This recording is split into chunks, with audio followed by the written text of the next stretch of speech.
A paz do Senhor a todos os irmãos do Discipulado Sem Fronteiras. Estamos aqui nesta oportunidade para trazer uma palavra para o meu e para o seu coração.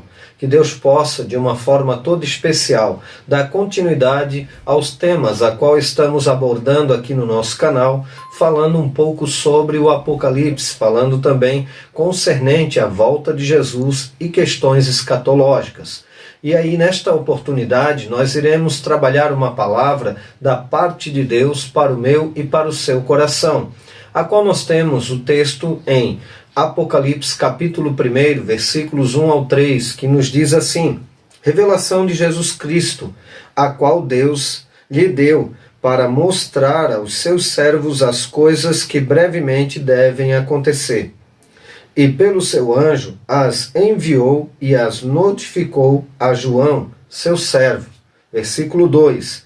O qual testificou da palavra de Deus e do testemunho de Jesus Cristo, e de tudo o que tem visto. Versículo 3.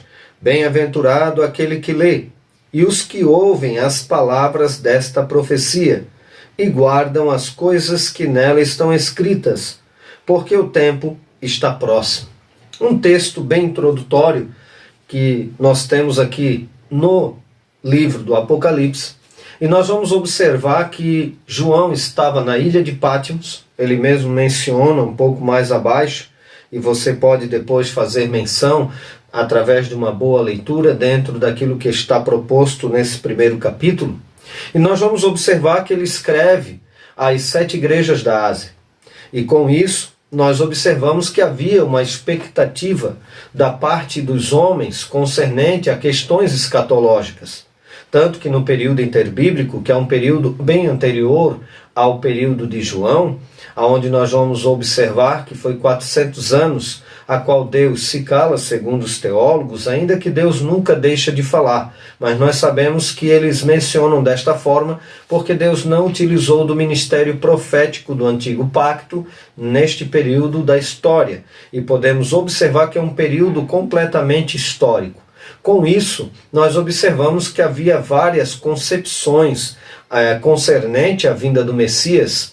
Nós temos lá em 250 a.C., por exemplo, nós temos até mesmo ali a primeira tradução do hebraico para o grego, que é a Septuaginta, e nós observamos também que dentre a questão histórica e cultural greco-romana, você vai observar que o povo ansiava por um Messias. Alguns acreditavam no Messias apenas político, e isso nós observamos de uma forma muito clara nos textos, principalmente do Novo Testamento.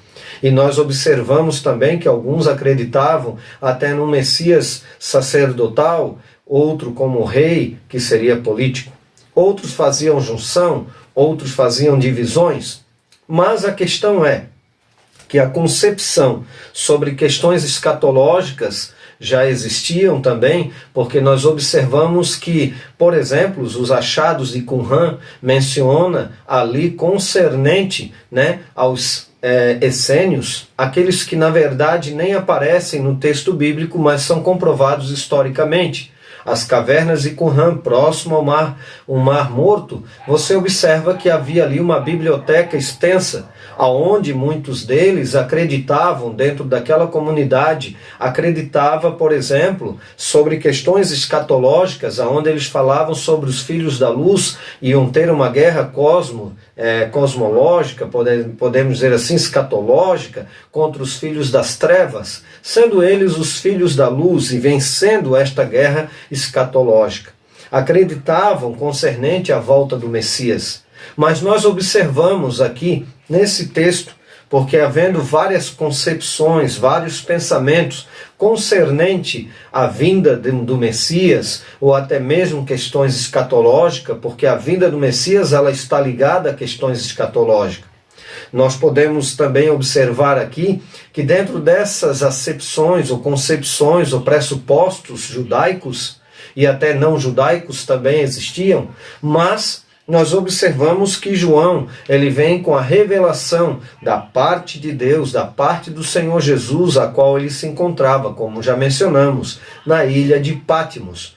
Com isso, nós observamos então que Deus, ele se preocupa em mostrar para o seu povo o que breve irá acontecer. Quando nós lemos o capítulo 1, versículo 1, revelação de Jesus Cristo, nós podemos observar que revelação nada mais é que tirar o véu, trazer à luz aquilo que estava oculto. Aquilo que muitos livros apócrifos, por exemplo, mencionavam concernente a alguns apocalipses, com literatura apocalíptica judaica, nós observamos que João, então, ele trabalha, ele traz a revelação, aquilo que estava oculto, e traz para nós, para a igreja do Senhor, para que nós possamos saber o que breve irá acontecer. Com isso, também nós podemos observar que Deus está se preocupando em se revelar à humanidade. Quando eu observo o texto de Gênesis capítulo 18, versículo 17, onde menciona, e disse o Senhor, ocultarei o que hei de fazer a Abraão, que lá no capítulo 41 de Isaías, verso 8, quando está falando sobre o servo, sendo Israel o servo do Senhor naquele contexto, ele chama no versículo 8 Abraão de amigo. E com isso nós observamos que Deus estava então preocupado em se revelar e mostrar para Abraão aquilo que ele iria fazer com Sodoma e Gomorra, justamente pelo fato de Abraão ter o seu sobrinho lá em Sodoma e Gomorra. Com isso, eu fico pensando com os meus botões o quanto Deus nos ama, o quanto Deus ama a humanidade, ainda que muitas vezes, geralmente, tanto no meio do povo de Deus, como principalmente fora do povo de Deus, as pessoas viram as costas para Deus. Mas ainda assim, como um Pai amoroso, Ele nos deixa a revelação de Jesus Cristo, nos deixa a palavra final, para que eu e você possamos saber o que breve irá acontecer. Da mesma forma que eu vejo Deus falando a Abraão, Abraão, ocultarei o que hei de fazer ao meu servo, ao meu amigo Abraão. Ele não nos ocultou também no Apocalipse, trazendo a palavra final. Dentro de vários pressupostos, ele nos dá então uma palavra final, para que possamos estarmos embasados dentro daquele contexto que é a sua verdade, que é a palavra de Deus. Com isso, nós observamos que ele vai mencionar, então, revelação de Jesus Cristo, trazer à luz o que estava oculto, a qual Deus lhe deu para mostrar aos seus servos as coisas que brevemente devem acontecer, e pelo seu anjo as enviou e as notificou a João, seu servo, utilizou o homem de Deus, o qual testificou da palavra de Deus e do testemunho de Jesus Cristo e de tudo o que tem visto. Aí ele vai mencionar no 3, bem-aventurado aquele que lê. Então, às vezes, vez por outra, observamos pessoas que dizem não entender o Apocalipse ou dizem não entender textos da palavra de Deus, principalmente em questões escatológicas. Mas nós sabemos que alguns colocam até um misticismo em cima desse contexto, tanto bíblico quanto também do Apocalipse, onde mencionam que pessoas ficavam loucas só pelo fato de terem lido o Apocalipse. Na verdade, nós, quando lemos o Apocalipse, nós encontramos conforto da parte de Deus. Nós encontramos segurança, sustentabilidade teológica, bíblica, confiança naquilo que Deus se revela, naquilo que Deus se fez revelar, naquilo que Ele nos deu, que é a revelação da Sua palavra. Com isso, nós temos então uma fé abalizada na verdade que é a palavra de Deus. E aí nós podemos entender também que, como diz o livro do pastor Valtair Miranda, como ler e entender o Apocalipse. Logicamente, qualquer texto, tanto secular quanto religioso, quanto a Bíblia, ou quanto um livro que está se referindo à palavra de Deus, é necessário nós termos uma boa hermenêutica para poder fazer uma interpretação, uma exegese, a qual deixa-se o texto falar conosco, e não que eu ou você colocamos ou impor ao texto alguma coisa que ele não diz. Então nós precisamos, como diz então Valtair Miranda, nós precisamos ler e compreender o Apocalipse. Isso pode ser a Bíblia Sagrada, pode ser o Apocalipse, pode ser algum dos livros da Bíblia ou um texto secular. É lógico que precisa se ter um cuidado para se interpretar.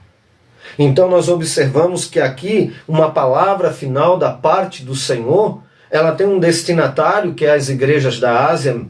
Nós podemos observar que mais à frente vai ter ali então mostrando, que Jesus ressurreto, os seus olhos como chama de fogo, o seu cabelo como alvalã, os seus pés como latão reluzente. Nós vamos ver também no capítulo 2 e 3 as 7 igrejas da Ásia. E nós vamos mencionar aqui, por exemplo, situações corriqueiras que existiam naquele contexto e que também pode falar aos nossos corações nos nossos dias. Nós precisamos interpretar de forma correta aquilo que foi escrito para eles, era uma análise do que eles estavam passando. E, logicamente, podemos aplicar ao nosso contexto, desde que nós não venhamos a fazer deturpação interpretativa e teológica. Mas nós precisamos estar compreendendo a mensagem tanto para o seu contexto, para então aplicarmos às nossas vidas.